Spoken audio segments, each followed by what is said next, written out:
Hey guys, guess what? This is your girl living caregiver uncut, and I am back. And let me tell you something, guys. Before I get into what's going on, I want to thank you for subscribing to my channel on YouTube. I want to thank you for following me on Instagram and Facebook. Guys, I want to thank God for saving me, for protecting me and my client, my family in Jamaica, Kenya, America, and my friends.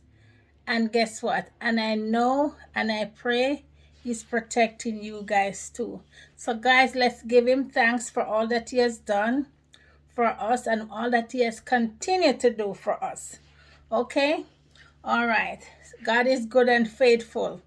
I can't stop smiling, but I'm not going to share it with you yet. But I cannot stop smiling. Okay, straighten up your face. All right, guys, let me tell you something. Hold on to God's unchanging hands, and He will see you through. He will carry you through that rough water. He will take you up that mountain, okay? And He will also protect you on the job. Guess what? No devil, no demon cannot touch you, okay? All right, guys.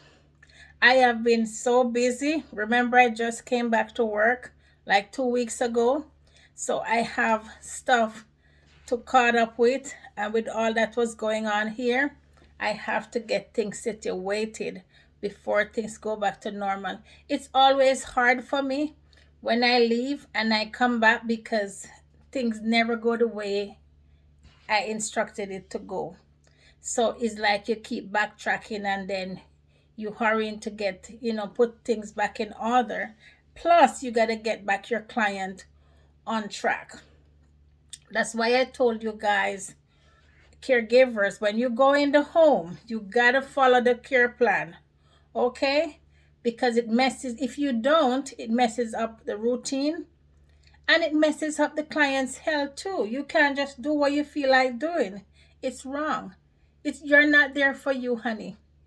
You are there because the client family hires you to come in the home to care for them, okay?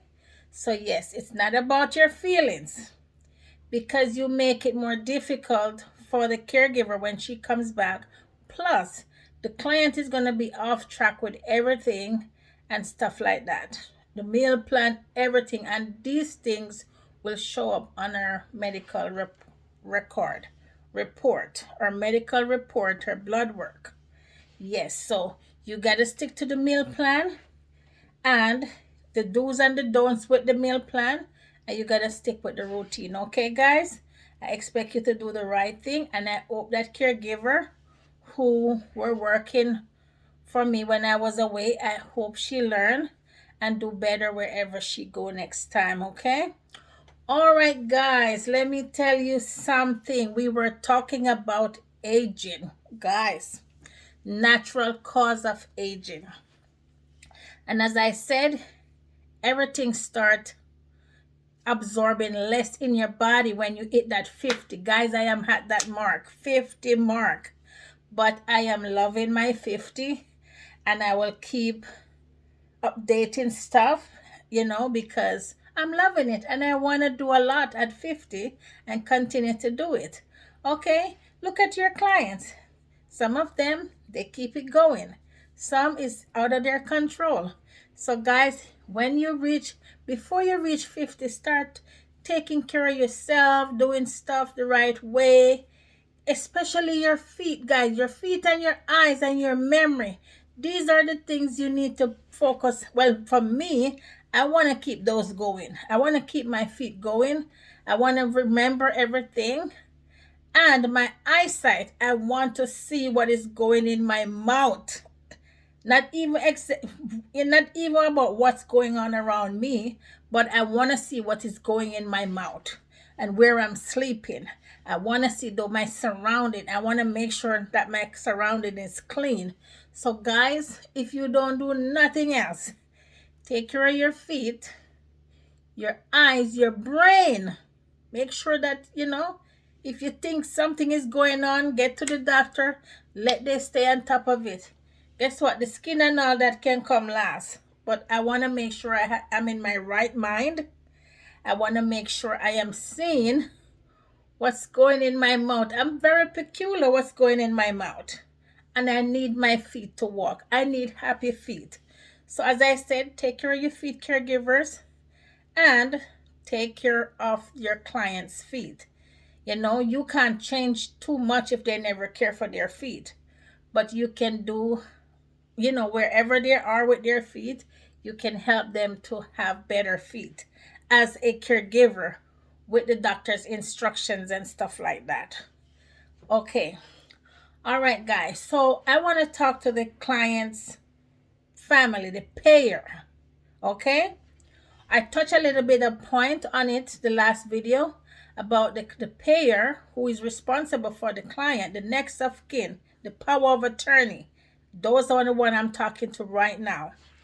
Because when you hire a agency or the caregiver directly as private pay, ladies and gentlemen, you need to be honest with your loved one diagnosis.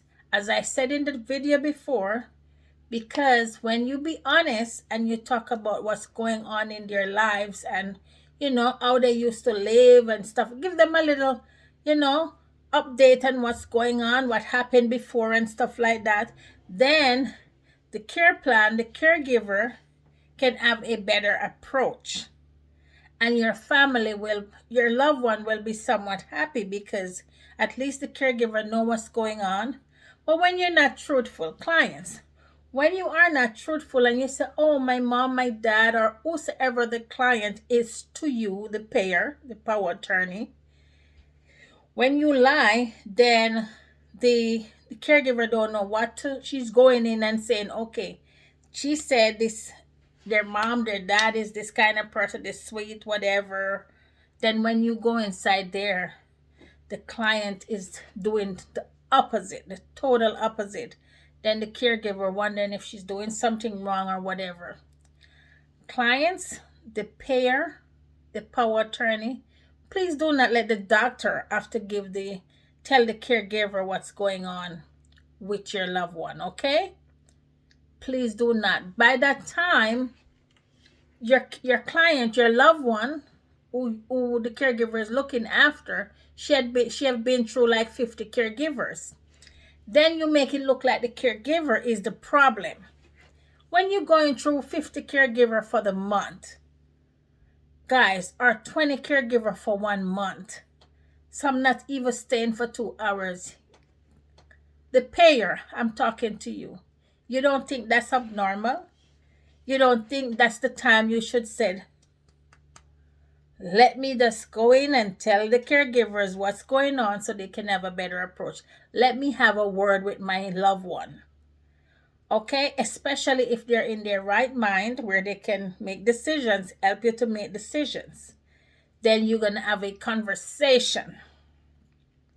Okay, but when you have 50 and 20 caregivers going in the home in 1 month, and then you make it look like the caregiver is the problem, and then the shady the shady agencies, oh my God, the shady agencies again, they blaming the caregiver. Are you serious, agency? You have 50 caregiver running up and down in one client's home, and then you're going to put the blame on the caregiver and say, oh, you caregiver not doing what you're supposed to do. This lady wasn't like this. You are a liar. You are a liar. And sometimes the agency know what's going on, and sometimes the agency don't know, just like the caregiver. They're in a loss. They're like, what's going on here? But what am I saying? The client is ready. The agency I'm talking about is ready to blame the caregiver, because you know what? That's their money. That's their money, their pocket. So they don't mind who they want to fling up inside of that house. I'm going to use the word fling. They just, once the client says, oh, I don't want this person because da. Then they keep putting caregivers in the home. And then at the same time, they are blaming the caregiver for not doing a great job, not doing what she's supposed to do. Guys, let me tell you something. This is happening right as I speak. You hear me? 50 caregivers in 1 month going into one client's home. You want to tell me that it don't ring a bell and said, wait, hold on a minute, let's look into this deeper and see what's going on. And let's talk with the family to see what's going on. Let's get deeper in a deeper conversation with the family. And if the client is in her right mind, have a conversation. You must know how to have a conversation. I know you don't want to lose that money because the competition is so stiff out there and so tight. You have all these agencies popping up from all over, and at the same time, some of them just pick up any caregiver who never worked this job at all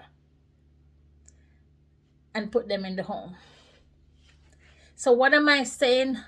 The payer, the power attorney, be honest. Be truthful. This is a saga. I'm telling you, it's awful. It's going on right as I speak. I'm not going to go into much detail. But what am I am talking to the payer, the power attorney.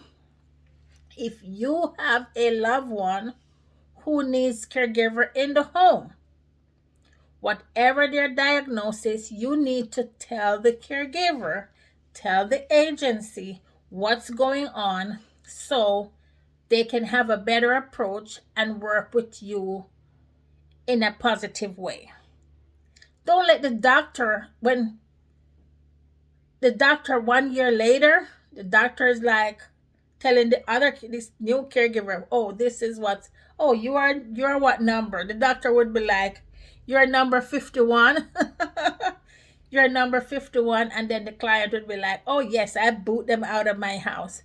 The doctor was to give the caregiver the paperwork with the diagnosis and said, this is what's going on. And here is some advice how you can deal with situations like these. Guys, it's very sad when the family member have to hide these things. Family member, when you hide it, you only make it bad for your loved one, because when you have so many caregivers going in the home, it messes with the client's mind, your loved one mind. It messes with their mind because they have to go over the same thing, teaching the caregiver the things that they like, how they like stuff done, the routine plan and stuff like that. And if the client is not able to make decisions for herself or help with, the care plan and stuff, and she just sit there, if she's gonna be so annoyed and so much more confused, because when they see so many different people coming in, they get scared, they get aggressive. So you're really not doing nothing for your family, your loved one, when you hide these things. So clients, be truthful. This topic is about you. I am talking about you. I'll get back on my aging, my next video. But this topic, I really had to get into it. My phone keep ringing, texting, messaging, and all that. Yes, please, I'm begging you, do the right thing. An agency, stop blaming your caregiver. I know you have the little shitty caregivers out there, okay? But when you see you have 50 and 20 caregivers going in the home in 1 month, something is totally wrong. Guess what? The top fly off the kettle, okay? So that's when you gotta said to yourself, you know what? I need to tell the agency what's going on and stuff like that. Stop staying in the dark and laughing and giggling. It's not a joke, because it messes with your loved one memory at the same time. Guys, I gotta go. Please share this video. Please share this video. Thank you for everything that you do. Thanks for the comment. Thanks for the love. Thanks for the support. Guys, I love it. Guys, the new subscriber, thank you. And the older subscriber, don't just subscribe and run away. Keep watching my videos and keep sharing my videos. Guys, remember what we're here for. We're here to take care of the elderly, and we're here to save lives. Guys, COVID is out there. Some places it start rising again. So remember to wash your hands, wear your mask, and social distancing, guys. And I will talk to you soon. Goodbye.